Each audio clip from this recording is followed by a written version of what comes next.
사주, 봅시다. 예,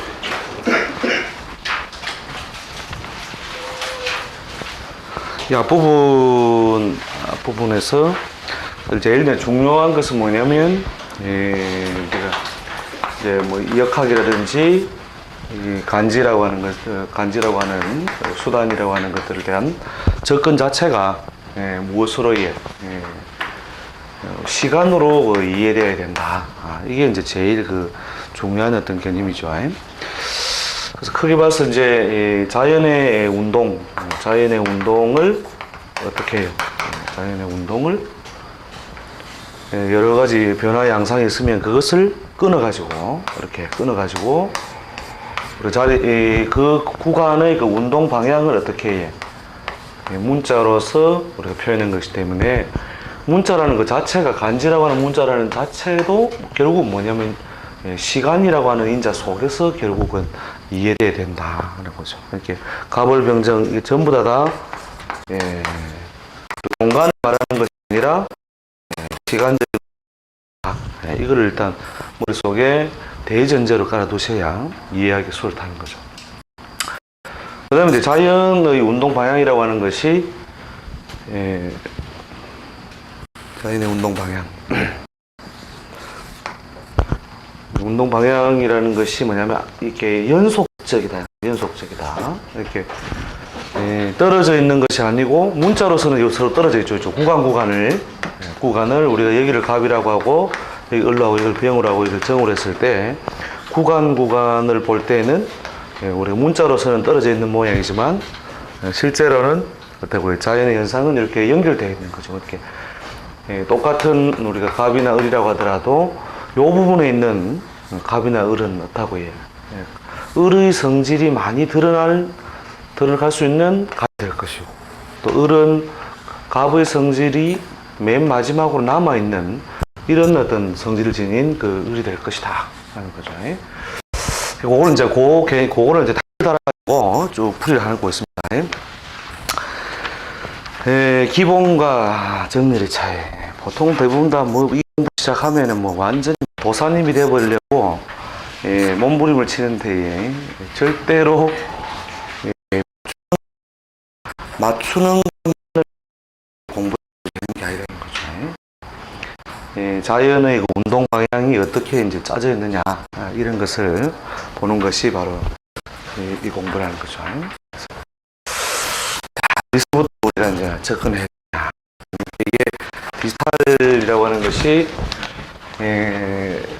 수치적으로 우리가 저런 어떤 자연 운동을 어떻게 해요? 이렇게 구간을 지어가지고 표현하다 보니까 이게 전체를 표현할 수 있다 없다. 전체를 표현한 수단이 되지 못한다는 거죠. 그러니까 자연 운동 전체를 보여주지 못하죠, 그죠? 자연 운동 전체를 보여주지 못하고 요 구간에서 요 구간을 그냥 갑을 병, 정, 무기 형식으로 끊어놓다 보니까 이 연속되어 있는 구간을 어떻게 해요? 갑으로 그냥 묶어서 그냥 표현하는 거죠. 묶어서 표현하니까 전체적인 표현이 된다, 안 된다? 잘 안 되죠. 자, 그래서 이제 그 왜곡 때문에 실제로 우리가 간지적인 표현하고 현상의 표현하고는 크게 차이가 날 수밖에 없다라고 하는 거죠. 이게. 예를 들면은 우리가 운이 예를 들어서 좋다 나쁘다 50% 확률이라고 했을 때 실제로 지금 뭐 우리 수능을 시험 친다고 할 때 약 한 70만 정도로 시험을 친다. 70만 중에 예를 들어서 한 20만 정도가 대체로 뭐 4년제 원하는 학교 수준을 대충 갈 수 있다고 한다면 등수를 매겨가지고 35만 딱 중간이다, 그죠? 25만이라 합시다. 25만은 결과가 어떻다고 해. 우리 당락의 문제에 가서는 25만 등을 하면은 떨어진다는 거죠. 25만 등을 하면.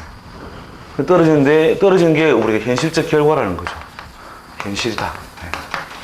그런데 운의 단순하게 기준을 확률적으로 한다면 좋은 운임에 불과하고 예, 결과는 어떻다고요? 떨어진다. 경쟁률이 굉장히 심한 시험은 어떻습니까? 예, 예를 들어 고시성 시험 이런 것들은 운의 등수를 매겨가지고 90점, 95점, 98점 이렇게 해도 95점짜리 운에도 어떻게 된다고요? 예, 떨어진다는 거죠. 예. 이것도 우리가 그 합격이라고 단정할 수 없는 거죠. 간지 모양으로서는 어떻다고요? 이게 95점 합격인데, 예, 분명히 합격인데 현실은 오히려 떨어지더라. 그래서 그 시험의 어떤 성격이라든지 이런 것들을 충분히 현실적으로 감안해가지고 봐야 된다 이거죠. 예. 자, 그래서 이제 우리가 간지적으로 표현된 것이 이렇게 문자로서의 뭡니까? 전 구간의 어떤 운동 방향성만을 갖다가 제시해놓은 것이기 때문에 그것이 어떻게 되고 이 현실을 전체적으로 표현하는 데는 어떻다고요?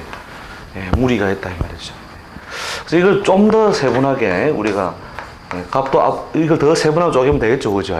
값하고 뭐 값 원대시에 이런 식으로 해서 이 구간 더 쪼개면 더 세밀하게 접근할 수 있긴 한데 대체로 큰 운동 방향을 보여주는 데는 한 10개의 운동 방향 정도로 쪼개도 충분하더라는 거죠. 충분하더라.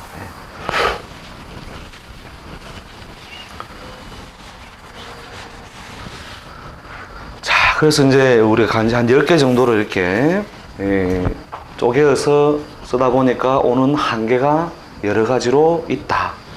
이렇게 생각하시면 되는 거죠. 그래서 현실과 간지의 왜곡을 충분하게 생각하실 필요가 있다는 거예요. 그래서 현실하고 간지는 왜곡되어 있다. 왜곡되어 있다. 이렇게 예를 들어서 뭐 우리 인체도 마찬가지로 사람 몸하고 간지하고도 사실은 왜곡되어 있어요. 이렇게 우리가 봄이 온다.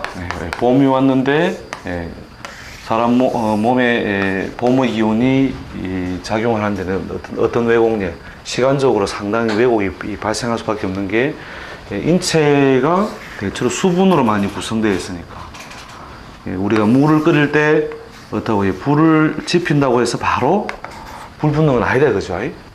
불 붙는 건 바로 이게 끓는 건 아니죠 바로. 그렇죠. 시간이 흘러서 물이 끓어 넘치듯이 시간 왜곡이 결국 발생한다. 이거를 이제 우리 점을 치려고 하니까 어려운 거죠. 이걸 이렇게 보글보글 끓는다 하는 것에 갑이 왔으니 어떤 효과가 이 현실 속의 현상 속에도 갑의 운동이 일어날 것이다. 갑의 운동이 일어날 것이다. 라고 생각하는데 그 사이에는 뭐예요? 시간적인 왜곡이 발생한다는 거죠. 시간적 왜곡. 그래서 열받는데도 시간이 걸린다, 안 걸린다? 열받는데 시간 엄청 오래 걸리는 사람도 있죠. 한참 벌써 다른 사람들 다른 이야기 하고 있는데 자기는 이제 그때 열받아가지고 한 사람들 그 아무튼 시간 왜곡이 있다. 그다음에 간지 표현은 저런 근본적인 어떤 뭐예요? 현실을 다 표현하지 못하는 한계성을 가지고 있다. 이걸 머릿속에서 융통성 있게 생각해 놓으셔야 되는 거죠. 그리고 만약에 시험에 합격할 운이 분명하잖아요. 근데 우리가 보기엔 이 사람 분명히 시험에 합격하는데 그 왜곡 때문에 떨어질 수가 있잖아요. 아, 그렇죠. 그러면 말을 할 때 어떻게 해줘야 돼요? 그게 또 아니 정말. 그러니까 우리가 확률적으로 우리가 50%가 좋고 50%가 안 돼. 그러니까 이제 이 왜곡을 그냥 그대로 다 표현해 줘야 되는 거예요. 그러니까 이걸 갖다가 적어도 한 4-5 등급 정도로 이렇게 쪼개가지고 좋은 상승의 흐름이지만 아주 최상의 상승은 아니다. 그렇죠. 이게 최상의 상승은 아니다라고 이렇게 이제 함으로써 결국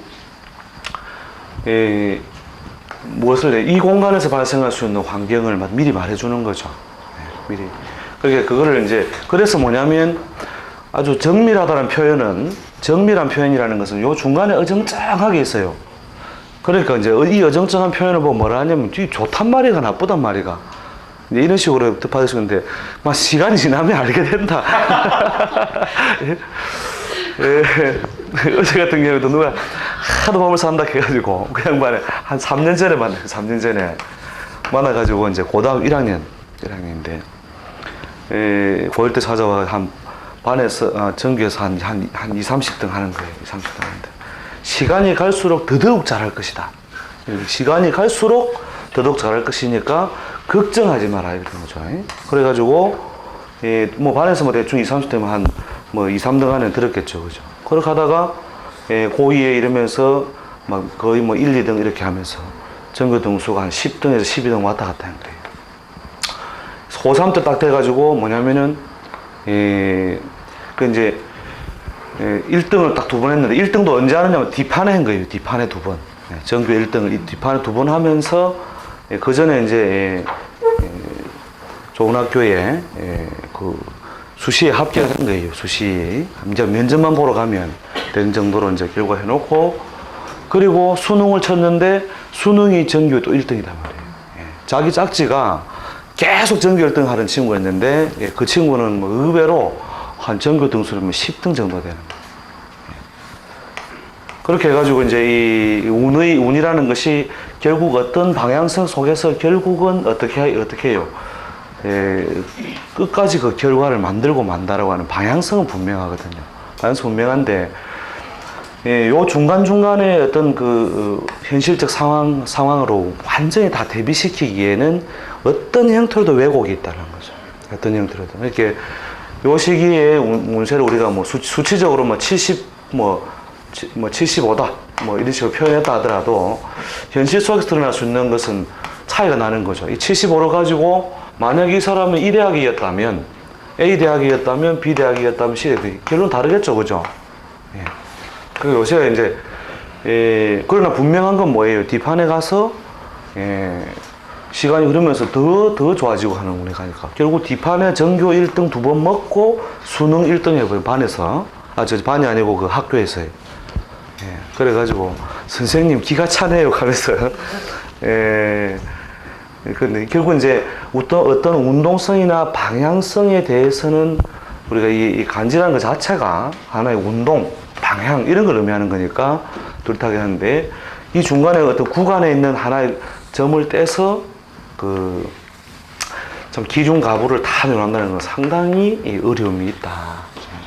그래서 이런 것을 그 왜곡의 문제를 결국 미리 좀 전제해 놓으셔야 된다는 거죠. 그래서 옛날 이제 우리가 4팔자 배우는 방법에는 뭐냐면은 그 사람의 그릇과 운을 정확하게 뭔가 형태를 잡아서 분석하면 그렇게 확실히 아니면 이렇게 0표 아니면 꼬표밖에 없다. 뭐 이런 식의 그 운명적 결과를 자꾸 유도해가지고 설명하는 거예요. 그렇게 하다가 이게 분명히 0표가 되는데 결과는 꼬표가 된 경우, 현실은 이런 왜곡 때문에 꼬표가 된 경우에는 일례 불가언이라 한 가지 예로서 함부로 말하지 마라. 이래요. 그래서 이제 또 설이 설을 낳고 해가지고 책이 이만큼 또 고있다. 그래서 다 읽고 나면 정말 어렵구나. 결론은 알겠다가 아니고 정말 어렵구나라고 하는 거죠. 결국 우리가 이 간지가 나온 것이 가벌병정이 나온 것이 어디에서 나왔다라고 하는 것을 먼저 전제해 놓고 우리가 현실적인 문제에 대비시킨다면 이런 왜곡을 충분히 이해할 수 있다는 거죠. 그래서 우리가 간지가 갖는 한계를 먼저 우리가 자연은 아나로그 하고 자연은 아나로그 하고 우리 간지로 표현된 건 디지털하다. 그래서 그것 때문에 오는 왜곡이 너무 많다. 이걸 먼저 머릿속에 정리해 놓으시라는 거죠. 네.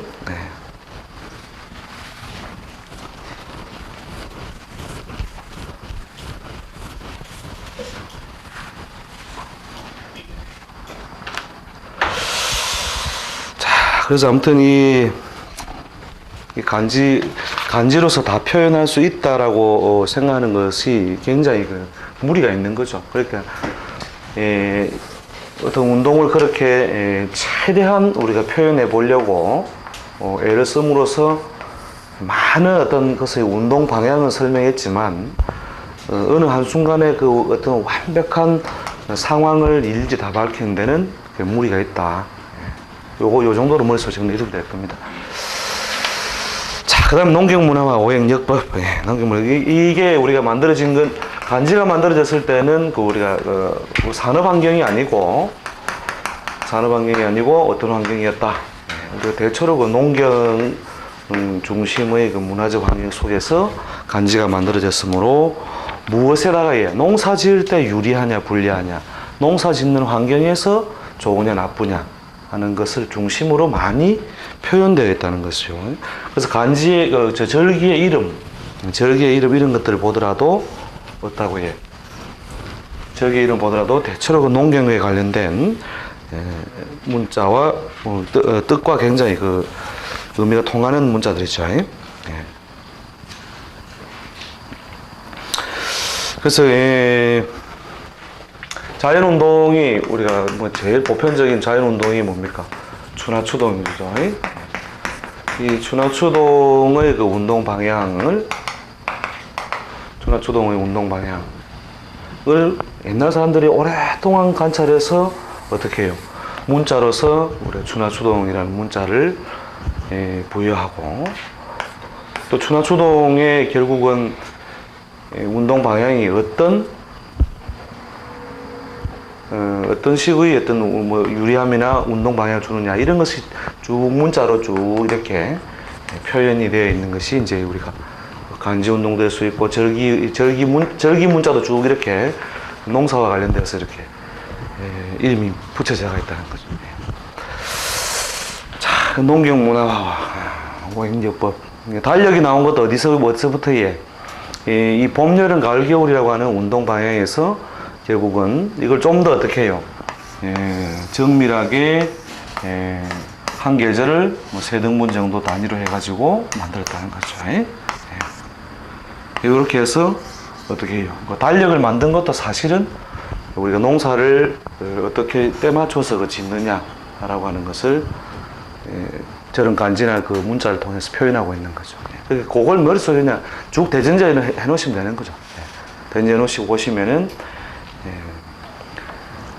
무조건 이해 안 되면 농사를 지었기 때문에 이랬구나.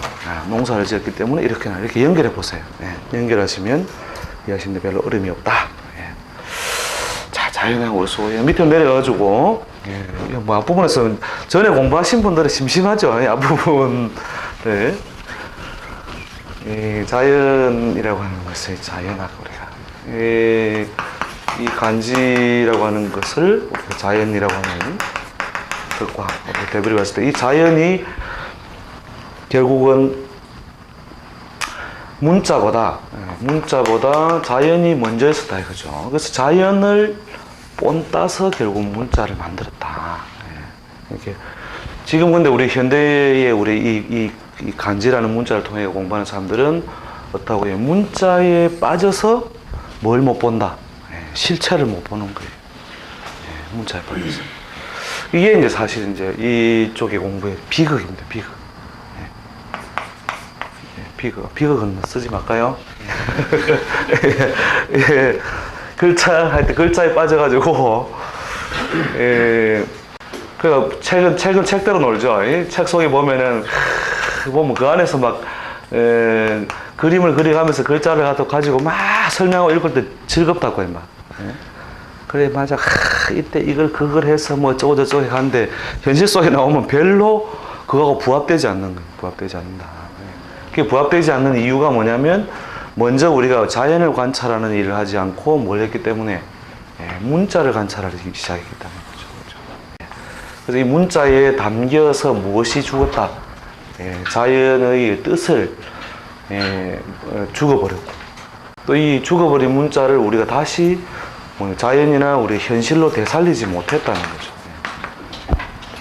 그래서 이제 보통 한 막 10년씩 공부하고도 결국은 우리가 헤매는 이유가 이 문자에 빠져서 자꾸 이론으로 가기 때문이라는 거죠. 그래서 문자에 빠져 이론에 갈 필요 없다는 거죠. 그냥 자연운동 그냥 보라는 거죠. 자연운동을 쭉 보면은 어떻다고 해? 그냥 봄, 여름, 가을, 겨울이 있다. 봄, 여름, 가을, 겨울이 있다. 봄, 여름, 가을, 겨울에도 어떻게 해요? 봄, 여름, 가을, 겨울에도 무엇이 있다고 해? 여러 가지 기운적인 변화 과정을 거치면서 하나의 주기성을 가지고 있다. 그 다음 봄을 우리가 표현하는 운동이 뭐라고 해요? 목 운동에 의해서 무언가 삐쭉삐쭉 솟아오르는 운동을 한다. 한 방향으로. 그래서 이제 이 운동을 보고 뭐라고 해? 문자를 만들었다. 문자 만들었다. 요걸 갖다 이제 서로 이제 전도되게 이해해서 안 되는 거죠. 먼저 대자연의 운동이 뭔가 이렇게 솟구치기 운동을 시작하다가 뒤에 되니까 어때요? 솟구치면서 옆으로 벌어지더라는 거죠. 옆으로 벌어지더라. 옆으로 벌어지는 운동을 하는 것을 보고 우리가 화라고 하는 부르려고 하는 문자를 붙였다는 거죠. 그 다음에 떨어지는 거. 자꾸 떨어지더라. 그 떨어지는 것을 보고 무엇을 해? 가을이라 일컫고 또 금이라는 문자를 사용했다는 거죠. 그 다음에 응기여서 응고도 굳어있는 모양, 갇혀있는 모양, 그렇게 바깥의 기운에 의해 갇혀있는 모양을 무엇으로 해요? 오행적으로 수라는 문자를 표현했다는 거예요. 자, 그런데 이제 요런 자연의 운동을 보고 뭐예요? 문자를 보면은, 이게 목이 뭐로 해?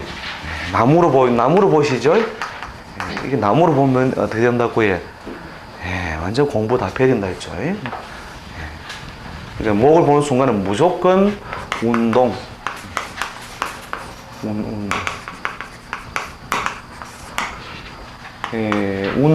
운이라고 하는 것이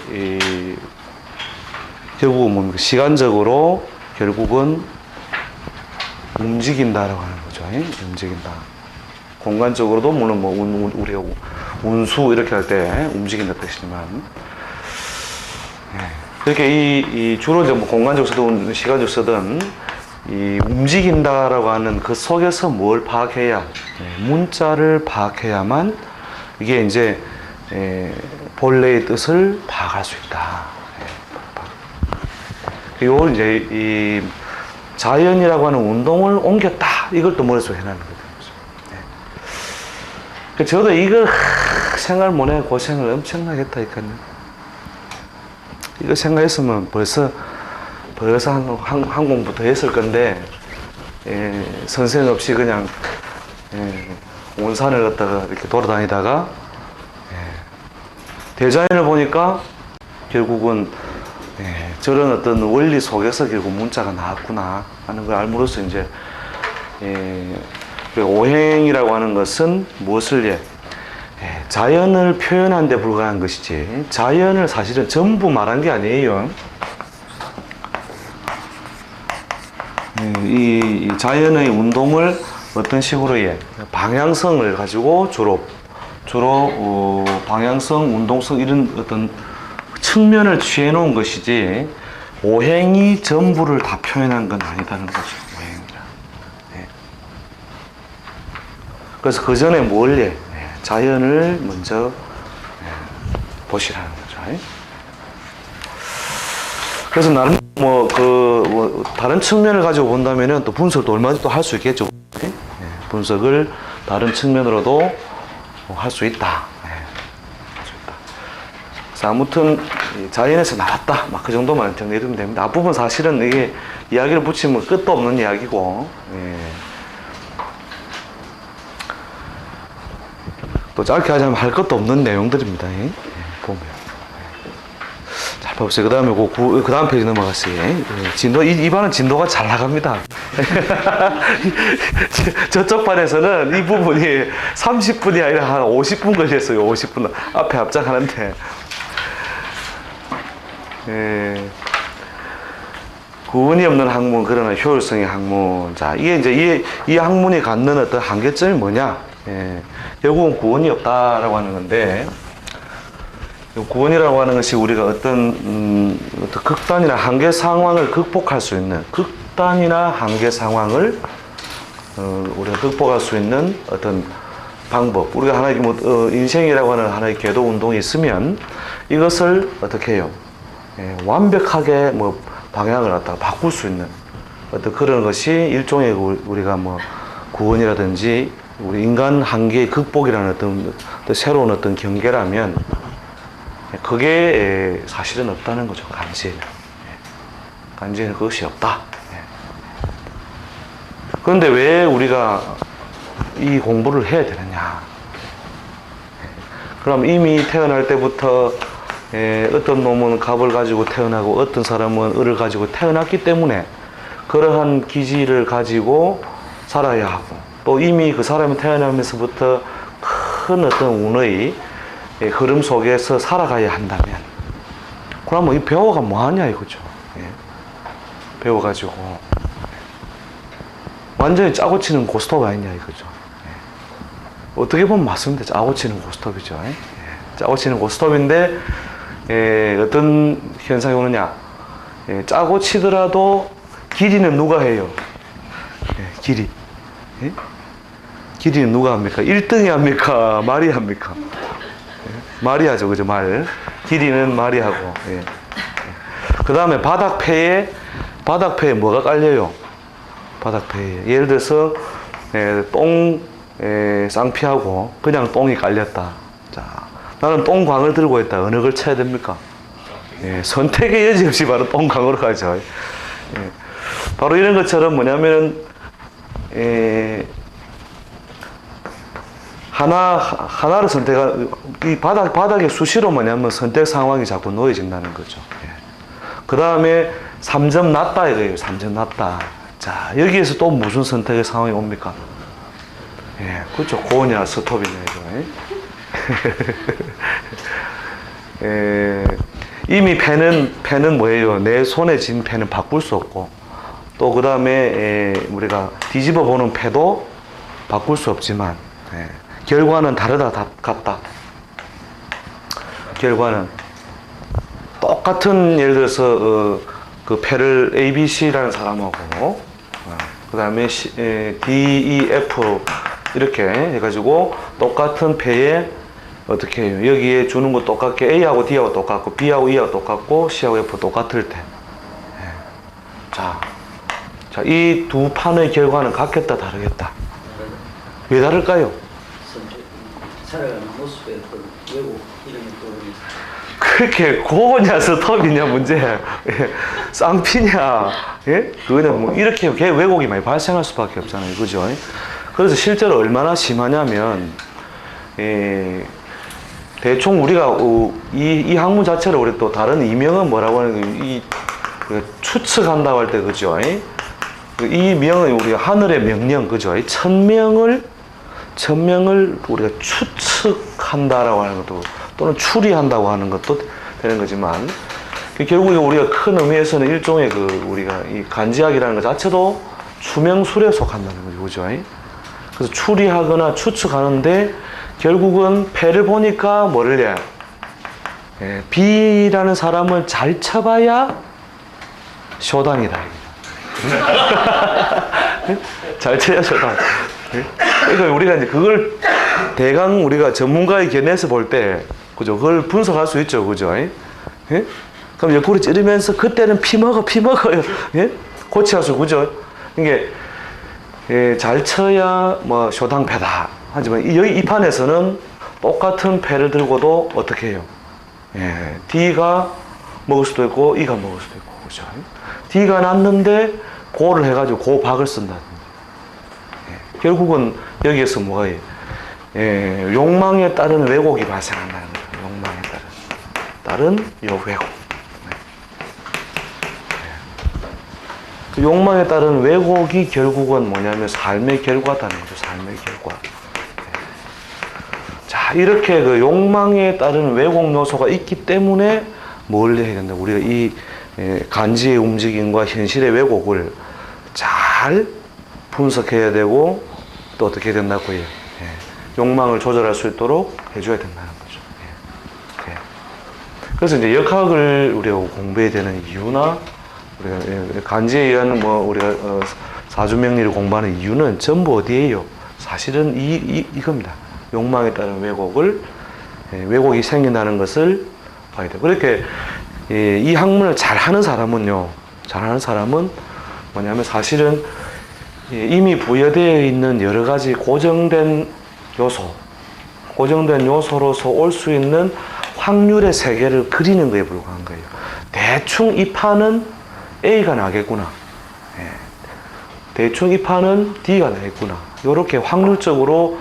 근데 그러나 뭐뭐 한다면, 만약에 A가 싼다면 A가 만약에 싸버린다면 어떻게 한다고 해? 바로 뭐 C가 난다. 뭐 이런 식으로 확률적으로 올 수 있는 어떤 가능성의 어떤 상황을 추측해 나가는 거죠. 그래서 대가의 안목이라는 건 뭐냐면 쪽집게처럼 찝어내는 데 있는 것이 아니고 뭐라고 해? 이렇게 분포할 수 있는 확률의 세계. 그리고 이 확률의 세계와 확률의 세계 밖. 자, A가 암만 잘 쳐도 10점 양박 아니다. 전문가 보면 알 수 있죠, 그죠? 전문가 보면 알 수 있다는 거죠. 그런데 최대한과 그 사람이 들고 있는 패의 최대한, 그 다음에 그 사람이 들고 있는 패의 최소한, 요 범주를 파악하는 것이 사실은 대가의 안목이지. 요 안에서 니는 뭐 7점에 한 박이다. 요걸 갖다가 찝는 것만이 그 사람의 운명을 잘 분석해 주는 것이 아니라는 거예요. 그리고 뭐냐면 요 최대하고 최소의 한계 상황, 그 다음에 그 밖의 영역을 어떻게 해요? 어슴푸레하게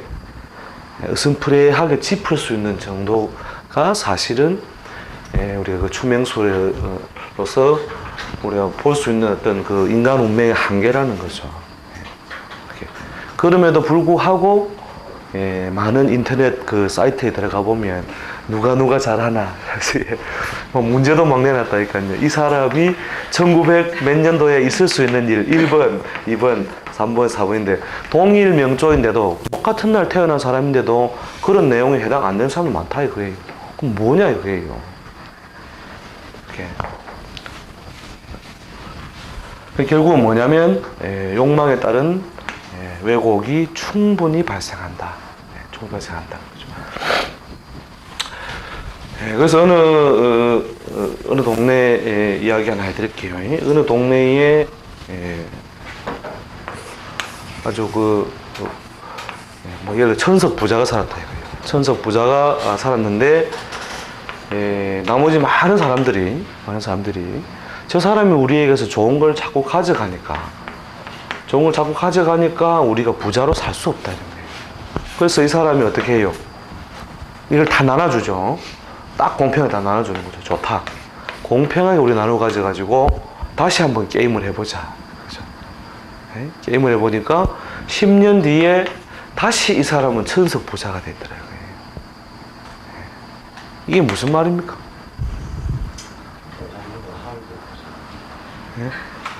하늘도 무심하시지. 무심한 게 아니고, 결국은 이 사람이 왜 천석 부자가 될 수 있었을까? 이게 그것이 다시 시간이 흐른 뒤에 됐을까 하면 결국은 뭐냐? 이 욕망을 끝없이 뭐예요? 조절하면서 살았던 사람은 결국 자기가 가지고 있는 그릇이나 인자대로 채우면서 산다는 거예요. 나머지 사람들은 그런 조절을 잘 못했다라고 하는 거잖아요. 그죠? 그러니까 우리가 봄, 여름, 가을, 겨울이라고 하는 것이 어차피 누구에든 발생하는 것인데 이런 어떤 그 보편적인 우리가 자연운동이 있다고 칩시다. 자연운동. 자, 자연운동이 있는데 이거 이제 더 주기로 그럼 뭐 1년, 2년, 3년, 4년 한 몇 개 합쳐봅시다. 그럼 떴다 가라앉아, 이게 몇 번 반복하겠죠, 인생에는요. 그죠? 자, 이럴 때에, 자, 이게 자연운동 주기다. 그런데, 자, 1년 지나면서, 근데 이때에 어떻게 해요? 내리막에서 덜 내려가고, 오르막에서 더 오르고, 내리막에서 덜 내리고, 오르막에서 더 오르는 사람이 있더라고요. 이렇게 사는 사람이 있고, 또 어떻게 해요? 봄, 여름, 가을, 겨울 오는데 오르막에서 같이 올라갔다 내리막에 더 내려가고 오르막에 덜 오르고 내리막에 덜 내리고 자 이런 식으로 하는 사람들이에요. 이렇게. 자 대자연이 준 건 뭐라고 해? 똑같은 봄, 여름, 가을, 겨울 봄, 여름, 가을, 겨울 줬죠. 예. 거지에게도 하루는 몇 시간이다? 예, 24시간입니다. 어제는 LG 25시, 25시, LG는 25시죠, 그죠? 예, 하여튼 거지에게도 24시간이고, 누구에 다 24시간인데, 똑같은 이 24시간 속에서 동일한 무엇을 준다고 해? 예, 비슷한 운동과 환경을 주는데, 어떻다고 해? 예, 이 사람은 해가 바뀔수록 점점점 더 불어나고, 이 사람은 해가 바뀔수록 점점점 줄어들더라. 예. 결국 이 사람과 이 사람 차이는 뭐냐? 내리막에서죠, 그죠? 이 내리막에서 누구든지 내리막은 온다. 누구든지 내리막은 오는데 이 내리막에서 어떻게 해요? 내리막에서 결국 적게 까먹고 뭐예요? 빨리 올라가는 사람. 예. 버티면서 가는 사람. 그 다음 내리막에서 화끈하게 내려가는 사람. 그 차이에서 어떻게 해요? 다음 주기 운동에서는 엄청난 차이를 가지고 시작하는 거죠. 자, 이 사람 뭐라고 설명하느냐? 돈이 있어야 장사를 할 거 아니에요, 이게. 맞는 말이죠, 그죠? 맞는 말이지만, 그럼 돈이 원래 없었느냐면, 원래 없었는 것도 아니고 돈 벌 기회가 있었다, 이거라. 그리고 그 돈을 다 어쨌느냐? 위에 돈 다 썼다, 이거예요. 쓴 게 아니고 더 심한 경우는 어떻게 해요? 이제 마이너스로 가지고, 그죠? 마이너스로 내려가니까 이때 마이너스에 있을 때 상승 주기로 올라가도 돼요, 안 돼요? 그 효과는 계속 힘든 부담으로 남아 있는 거죠. 결국 이제 이런 어떤 삶의 패턴을 어디로 바꾸자? 이런 삶의 패턴으로 바꾸자는 거예요. 그렇게. 그럼 이런 삶의 패턴을 바꾸는 방법은 뭐냐? 우리가 하루를 살 때 하루를 살 때 아침에 눈 뜨고 일하고 저녁에 해지면 잠자고, 그죠? 해지면 잠자는데 이 해지면 잠자야 되는 이 시간에 어떻게 한다고 해? 열심히 일을 했다. 자, 열심히 일을 하면 어떻게 될까요? 상당한 어떤 결과물을 만들겠죠. 근데 대부분은 다 그 결과가 좋지 못합니다. 이번에 수능 칠 때 다 알았는데 답안지를 한 개씩 다 밀었었대요. 이런 식으로 뭐냐면 환경이 상승 흐름이 아닐 때 만들어진 것은 부실해진다는 것이고 결국 여기서 뭐예요? 2배, 3배의 기를 소모한다는 거죠. 소모한 다음에 어떻게 돼요? 다음 상승이 올 때 아침에 왔을 때 힘을 전혀 못 쓰더라는 거죠. 실제로 이렇게 해서 묻는 사람 많아요. 선생님 저는 운이 좋다 해서 한참 기다렸는데 왜 저한테 기회가 안 옵니까? 이런 거. 그 뒤를 보라 이거 뒤를. 뒤에 엉망진창 만들어놨다 이거. 그게 이것을 이제 수습하는 데는 결국은 뭐예요? 좋은 흐름이 와도 상당 시간 동안은 자기가 고생해야 되는 거죠. 상당 시간 동안. 그래서 이런 왜곡을 보면서 사실은 운명적으로 그 사람이 갈 수 있는 한계점이라든지 최소점을 이렇게 읽어줘야 된다는 거죠. 그게. 그 우리가 참 이 부분을 놓침으로써 결국은 이제 맛이 가는 게 너무 많죠. 어제 같은 경우에도 제가 막 급히 또래 내려가가지고 이제 올 때까지 왔다. 이제 마지막 선택을 해야 될 때가 되었다 이러면서요. 내 인생의 마지막 배팅을 해야 되는데 해야 되느냐 말아야 되느냐. 그래 너무 급하게 하시지 말고 천천히 이야기를 해봅시다. 나는 여기서 뛰내리나 여기에 풀 배팅을 하나 상황은 똑같다 이거죠. 아 그러십니까? 라면서 일단 저녁에 그럼 천천히 이야기를 해봅시다 하면서 쭉 우리가 지나온 걸 점검하면서 뭐 한 잔이 두 잔 되고 이렇게 해가지고 또 술이 싹 들어가면서부터 그래 난 할 수 있어 이러면서 할 수 있어 이러면서 막 이 상승의 어떤 뭔가 결과를 만들기 위해서 막 피난 노력을 내가 할 거야 이렇게 조금 더 술 더 들어가 보니까 막 이 밤을 찢어버리자 이러면서 내일은 없다 이러면서 그러니까 웬만하면 막 들어갑시다 이러면서 그러니까 결국 우리가 맨 마지막에 그 욕망이라고 하는 부분을 어떻게 해요? 결국은 조절하면서 결국 하루하루를 만들어 나가면 하루하루에 결국은 주어지는 어떤 주기라든지 운동 속 삶의 결과는 크게 달라진다라고 하는 거죠. 그래서 우리 역할을 하는 사람은 여러 가지 한 두세 가지 역할을 해줘야 됩니다. 제일 먼저 이런 어떤 주기 운동이 부득이하게 오고 가는 거, 그 다음에 이것이 어떻게 주기 운동을 통해서 일어날 수 있는 현실적 왜곡, 이걸 또 읽어봐야 되고, 그 다음에 여기서 뭡니까? 최선의 방향을 선택할 수 있는 어떤 효율성을 극대화하기 위한 방향. 그러니까 그게 안 된다면 우리가 거울이라도 해줘야 된다는 거죠. 거울. 거울. 이게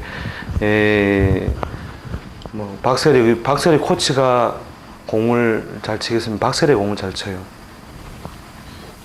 박세리 선수가 잘 치죠, 그죠? 그런데 왜 코치를 두느냐 이거예요.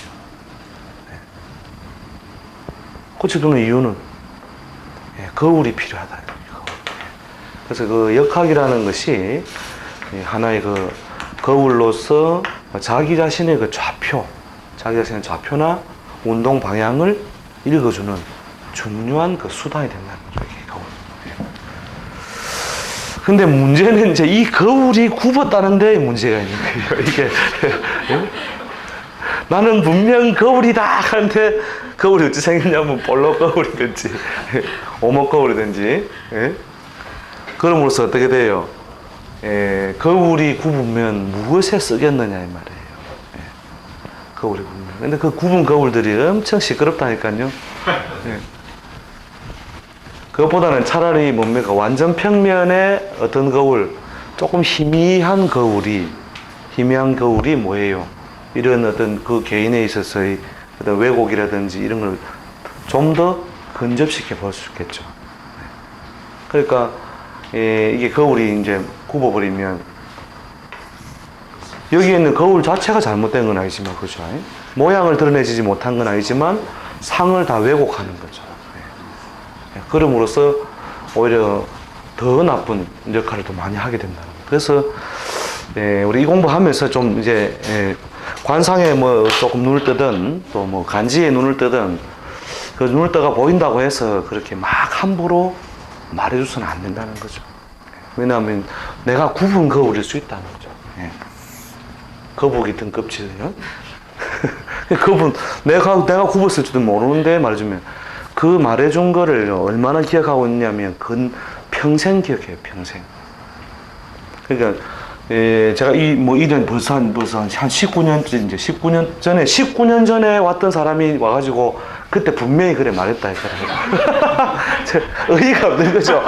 와, 정말 이러면서 내가 언제 그랬어요. 그럴 수도 있다 이 말이 있겠지. 그러니까 그게 아니고 분명히 그래 된다 했다 이거예요. 그만큼 뭐냐면 자기가 받아들이는 거는 가슴으로 받아들인다는 거예요. 보통 우리가 점사를 말해주면 그 사람이 그냥 귀로 듣는 것이 아니고 가슴으로 그대로 딱 담아놓는다니까요. 그래서 뭐 한마디만 해주면 돼요. 어차피 인생 일어나는 일은 다 말해주면 다 맞거든요. 교통사고도 올 수 있다. 언제라는 말이 빠지고요, 언제.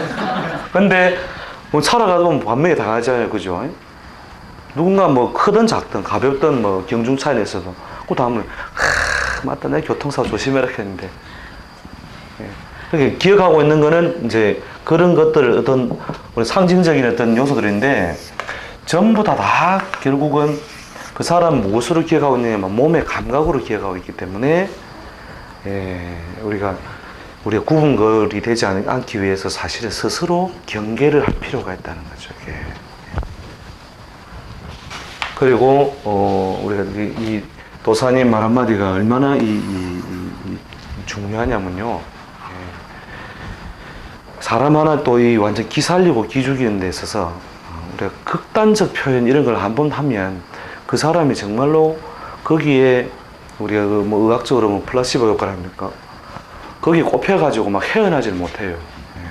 그러니까 어느 정도냐면 만약에 팔자를 크게 봐주고 있으면서 만약에 정말로 막 뭐 빈밥그릇이 아니라 개밥그릇이다.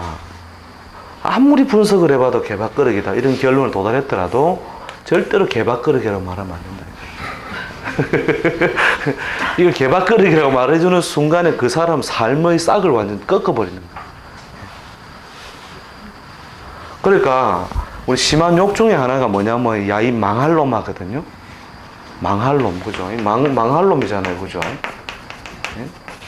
망할 놈 바로 그 주변에 있는 게 썩을 놈이에요. 예? 썩을 놈, 망할 놈. 예? 이러거든요. 이 썩을 놈, 망할 놈을 운명적으로 망할 놈이라는 말을 갖다 해줘서는 안 된다는 거예요, 이렇게. 예. 설사 망할 놈이라 하더라도 최선, 그 사람의 삶 속에 이룩할 수 있는 최선의 선택을 사실은 제수해줘야 된다는 거죠, 이게. 궁극적으로 니는 망할 놈이다. 근데 이 망할 놈이 사실은 굉장히 사회적으로 중요한 역할을 많이 하고 가요. 왜냐하면 은행도 많이 먹여 살리고, 왜냐면 은행이 빚을 많이 지기 때문에 망할 놈은 은행 빚을 많이 지가 은행에 많은 이자를 갚음으로써 은행을 먹여 살리고 또 예금을 가지고 살아가는 사람들에게 많은 기회, 삶의 기회를 주죠. 그죠? 네? 이렇게 또 이 망할 놈이 한 번씩 망해주면서 또 뭐 다른 사람에게는 많은 기회를 주는 거잖아요. 그죠? 그러니까 경매 물건, 팔자에 보면은 뒷날에 우리 테크닉이라는 걸 문자를 배울 때 하겠지만, 이 상관 있죠, 상관. 이 이제 상관이라는 별이 그 부동산이라든지 뭐 어떤 문서재산으로 연결될 때 그 사람 팔자에 예를 들어 상관이 있다면 이 사람이 어떤 과정을 통해서 그 재산의 형성이 있느냐면 남이 망한 거 가지고 부자 되고, 그 다음에 아주 촌동네, 그 다음에 먼지 날리는 곳, 이런 식으로 일상적이고 상식적인 방법 외의 수단으로 뭔가 목적을 달성하는 별인데, 거기 망할 놈이 있어야 저게 되잖아요. 그죠? 그래서 망할 놈이 나와야 결국 어떻게 한다고 해요? 남에게도 기회를 주고 이 사회를 유기적으로 돌아가게 한다는 거죠. 근데 망할 놈이 없으면 참 좋겠는데 대자연이 어떻게 하고 있더라고요. 대자연이 망할 놈을 만들고 있다니까요. 망할 놈, 썩을 놈, 죽일 놈. 예? 대자연.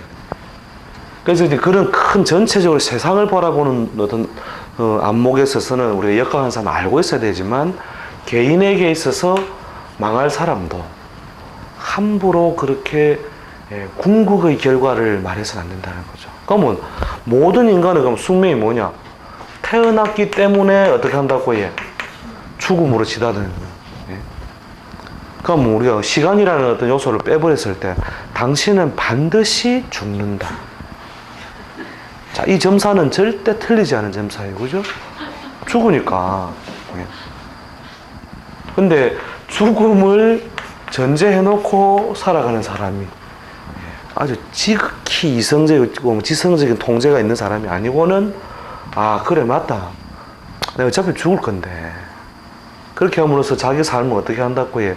더 나은 가치의 세계로 나가는 것이 아니라 결국 자기 삶을 죽음에 가까이 근접해 가게 하기 위한 어떤 삶으로 자꾸 이끄는 거예요. 네. 이것이 이제 도리어 뭐라고 해? 우리가 생이나 사나 죽기 바로 전까지 전부 다 생 아니냐 이거예요. 그죠? 네. 제발 뭐예요? 숨만 쉬라 이거라. 딴 건 필요 없고 눈도 뜰 필요 없고 숨만 쉬라. 그러니까 죽는 그 순간까지는 전부 생이다라고 말해주는 거하고, 그대의 삶은 죽음을 향하여 치닫고 있다, 이거하고 둘 다 틀리지 않은 점사인데 어느 게 낫느냐는 거죠. 그러니까 숨만 쉰다면 죽지 않을 것이다. 그게 훨씬 아름답죠. 숨만 쉰다면.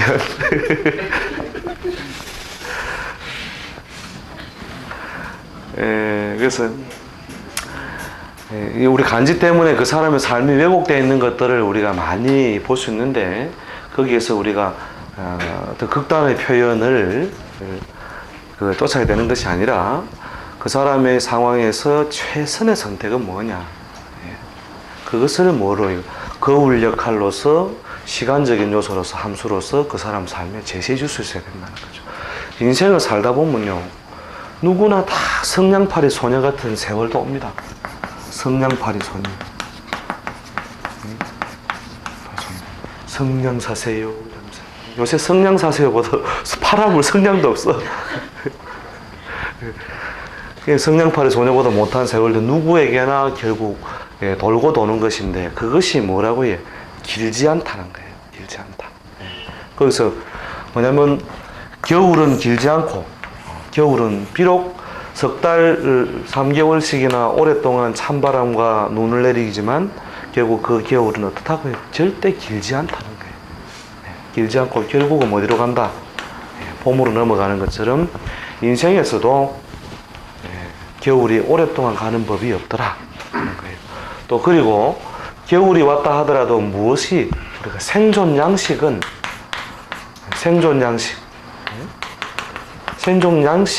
대자연이 항상 부여하고 있더라는 거예요. 그러니까 봄나무는 어떻게 되어 있다? 봄나무는 자라고 여름나무는 꽃피고, 그죠? 꽃피고. 그 다음에 가을에는 열매 맺고, 겨울에는 뭐예요? 앙상한 나뭇가지만 남아서, 그죠? 죽은 것처럼 서 있지만 이때 겨울의 생존 양식은 뭐다고 해? 나무에게 있어서 겨울의 생존 양식이 뭐예요? 딱 서가 있는 거죠. 그래서 노래도 있죠. 막 나무야 겨울 나무야. 자, 이때 겨울 나무가 결국은 뭐예요? 자기 모양을 어떻게 해요? 이 자연이 주는 생존 양식에 맞춤으로서 성장을 한다, 안 한다? 겨울 나무는 자란다, 안 자란다? 겨울 나무 자라죠. 겨울에 자란 만큼이 뭐예요? 나이테죠, 그죠? 우리가 그래서 나이라고 하는 것이 중요한 거 아닙니까? 나이테. 그래서 이 겨울에 이렇게 아주 적게 자란 이 힘이 사실은 봄의 큰 발산력을 가지고 있다는 거죠. 발산력. 그래서 겨울이 추운 만큼 우리가 봄은 어떻게 하고 더 화려하다 이거죠. 그런데 대부분 여기서 자기가 자기 자신을 막 괴롭혀요. 나는 내 인생은 왜 이럴까?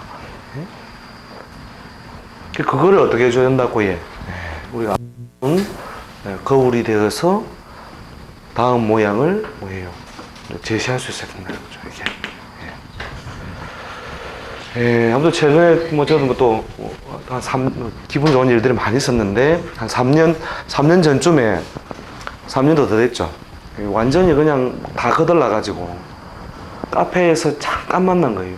그것도 남 보는데 돈이 없으니까 낑기 갖고 선생님 한 말씀만 그렇게 해가지고 왔는데,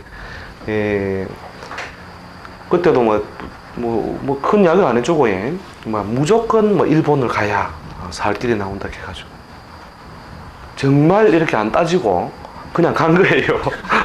저는 간지도 몰랐어요. 몰랐는데 그냥 가버린 거예요. 그냥 일본으로 가서 이제 별 소득이 없고 뻗장할 수도 없으니까 도로 왔다가 일본에서 다시 이제 연락이 와가지고 자기 가가지고 한 3년 이제 자기가 지나간 어떤 그 힘든 세월들을 좀 극복하고, 그래가 이제는 조금 이제 힘을 이제 기지개를 편다 이러면서 저한테 연락 와가지고 오늘 밤은 제가 쏘겠습니다. 그래가지고 그 양반한테 만약에 이미 한 5, 6년 이상을 계속 힘들었던 어떤 세월을 거친 사람에게 물론 한 1, 2년 더 힘들게 돼 있죠.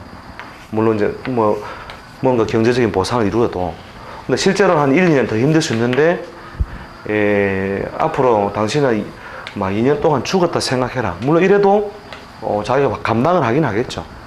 그러나 그 다음 번영의 어떤 모양새를 제시함으로써 그 사람은 그때 그 5분의 이야기, 딱 5분 동안, 그것도 돈이 없어가 꼽사리 낀 게 가고 선생님 좀만 봐주셔서 걔가 있는데, 자기한테는 그걸 완전 삶을 크게 바꿀 수 있는 계기가 됐다는 거죠. 자, 그래서 우리가 이런 어떤 삶의 왜곡이라는 것을 잘 관찰해가지고 그 사람 인생에 그 최대한의 삶의 효율성을 줘야 된다. 자, 그 다음에 사람의 한계, 학문의 한계는 아니므라는 거예요. 이게 또 이제 설명하려면 한참 많은데요. 그래서 이제 아까 부분에서 잠깐 설명했지만, 예, 우리가 마치기 논쟁, 예, 마치기 논쟁, 마치다. 예, 마치다. 이게 이 뭘 맞춘다는 거죠. 예? 마치기 논쟁만 가지고 이 학문을 접근하면은 사실은 끝없이 공부해도 마치기 어려워요. 예. 그런데, 예, 그 사람의 삶은 뭐예요? 어떤 사건이라고 하는 정확하게 그 사람에게 해당하는 사건이 있겠죠. 그죠? 이런 점으로서. 그래서 이 점이 연결된 게 점철이죠. 그죠? 점철되어 있는 사건 하나인데, 예, 우리가 이 학문을 근접하여 간다는 것은 어떻다고 해요? 이 점철된 이 점을 이해하고 있는 것이 아니고, 이 점들의 연속이 어떤 방향, 이러한 방향 속에 움직이고 있다는 거다. 그 다음에 어떤 범주 속에서, 이 정도 안에 범주 속에서 확률적으로 움직이고 있다고 하는 거죠. 이 안에서. 이 간지의 표현이라는 것은 이게예요, 이게. 그러니까 간지라는 것 자체가 뭐냐면 그 구간이라든지 무기 자체가 굉장히 둔탁한 무기예요. 둔탁한 무기인데, 무엇만이에요? 이렇게 정확하게, 방향만 정확하게 해주더라도 그 사람은 자기의 가장 적절하게 일어나고 있는 상황들을 이해하고 있죠. 그리고 요 안에서 우리가 할 수 있는 최선의 선택, 이런 것을 이제 우리가 제시하기 위해서 결국은 이 학문을 한다는 거죠. 그런데 이제 우리가 물어오는 사람들의 어떤 욕구는 뭐예요? 맞춰봐라. 네가 내 한번 맞춰봐라. 어찌 네가 내 지나간 과거를 아느냐 이런 거지.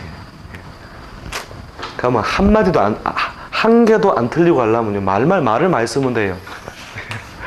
말을 많이 쓰면은 전부 다 걸린다니까요. 말을 많이 쓰면 이렇게 해서 뭐 깨구리가 될 수도 있고 뭐 늑대가 될 수도 있다. 이렇게 쓰면은 말을 많이 하면은 분명히 그 어떤 범주 속에서 결국 다 맞출 수 있지만, 그걸 마치는 사람을 우리가 찾아오는 사람들 고객의 수준이라는 건 굉장히 낮은 거죠. 고객 수준. 그럼 오히려 함정에 가장 빨리 빠지는 사람이에요. 그럼 뭐냐면 지나간 과거를 맞출 수 있다면 미래도 맞출 수 있을 것이라는 전제에서 오는 건데, 미래가 이미 뭐라고 꼽혀 있다면 물으러 갈 이유도 없지 않느냐 이거예요. 뭐 하려고 물어보러 오느냐 이거죠. 심심풀이로. 근데 그거는 전혀 도움되지 않는다는 거죠, 전혀. 결국 이제 이런 고객의 눈에 뭘 맞추다 보니까 공급자가 이 수요다 이거죠.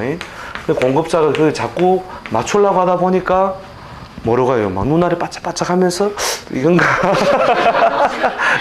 이게 아닌가? 그 옛날에 그 부처도사 있었죠, 그죠? 숭구리 당당하면서, 그죠? 이랬다 해가지고 보고 아니면 그렇다.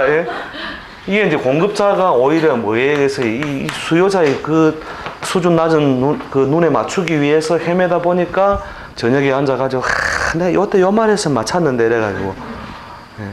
물론 확률적으로 분포하죠. 이게 또 요 안에 요거 아니면 요거다 이거예요. 이제 그걸 이제 옛날에 이제 우리가 칼제비식의 논리로 칼제비 논리를 친다면은 이런 것도 같은 거예요. 야, 이 사람이 올해 햇빛을 보기 어렵게 됐다. 햇빛을 보기 어렵게 된 게 뭐예요? 실제로 맹인이 되거나, 그죠? 신체적으로. 그 다음에 교도소에 들어가거나, 아니면 햇빛을 못 본다는 것이 뭐 사회적으로 이루는 일이 하나도 안 되거나. 요 세 개 중에 카드는 분명히 들었는데, 여기서 이제 정밀하게 우리가 이런 사람의 눈에 맞추려고 하면, 이 세 개 중에 카드를 하나 뽑아야 되는 거예요. 뽑아가지고, 올해 교도소 갔지? 근데, 아닌데, 아니면, 그와 그러면 비슷한 상황이 오겠지? 이렇게 이제 넘어가는 거죠. 이러면 이게 어긋난 거예요, 사실은. 틀린 점사라는 거죠. 이거를 이제 또 그러면 어쩌느냐. 칼제비보다 조금 더 노련한 논리로 던지는 논리가 우리가 햄머식의 논리가 뭐냐? 햄머식의 논리가 뭐냐면, 햇빛을 보기 어렵군. 예? 그러면 다 뭐요? 아, 맞습니다. 내가 이 말도 맞고, 그죠? 이 말도 맞고, 하는 일마다 안 되는 것도 햇빛을 못 보는 거랑 똑같잖아요. 그죠? 예. 그런 이제 포괄적인 언어. 예, 포괄적인 언어로 이제 두루뭉실하게 이제 감으로써 결국 이제 자꾸 더 어렵게 만드는 거예요, 문자를. 예. 1분간 쉬는 1분간 쉬는, 예, 알았어요.